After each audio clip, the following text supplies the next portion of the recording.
In this unit on communication, we focus on improving vocabulary and sentence construction through engaging activities. First, the crossword puzzle uses clues directly from the reading text to reinforce key terms related to communication. For example, words like obsess, which means to be preoccupied with a single thought, and coherent, meaning orderly and logical, are essential for understanding how ideas are expressed clearly. These words help deepen our grasp of how communication can be either clear or confusing. Next, the fill-in-the-gap exercise encourages us to practice using the correct adjectives and adverbs in sentences, enhancing our ability to describe actions and emotions precisely. For instance, Pramila is playing quietly, emphasizes using the appropriate adverb, while Mukesh is a careful driver, shows how adjectives work to give more detail. By working through these examples, we strengthen our conversational and writing skills, which are key in effective communication. Let's talk about free writing, also known as automatic writing, which is called that because you write continuously without stopping to worry about spelling, grammar, or mistakes.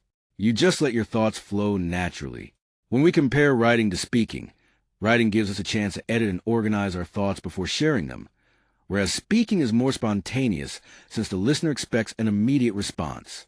According to Peter Elbow, the biggest obstacle in writing is trying to edit while generating ideas, which I agree with because worrying about mistakes can really interrupt our creative flow and make us nervous. Free writing helps overcome writer's block by encouraging us to keep writing without judgment, allowing ideas to flow more easily even if we have to repeat words, or just write whatever comes to mind.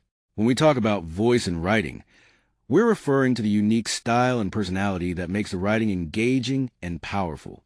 Finally, Elbow compares free writing to sending a message in a bottle into the sea, meaning we should write freely without worrying about others' opinions or expecting immediate feedback. Now, let's focus on the correct placement of adverbs within sentences. Adverbs can change the meaning or emphasis, so it's crucial to position them properly. For example, instead of saying I watch television often, the more natural construction is I often watch television.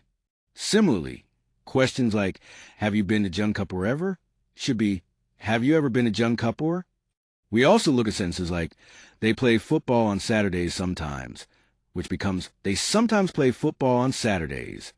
Notice how moving the adverb closer to the verb makes the sentence clearer and sounds more natural. It's also important to correct sentences where the adverb placement disrupts the flow. For example, I never have understood her should be I have never understood her, or we are invited often to parties is better as we are often invited to the parties. These adjustments help the sentences sound fluent and grammatically correct. Remember, adverbs usually go before the main verb but after auxiliary verbs, and their placement can significantly affect how the sentence is perceived. Getting this right enhances the clarity and professionalism of your speech or writing.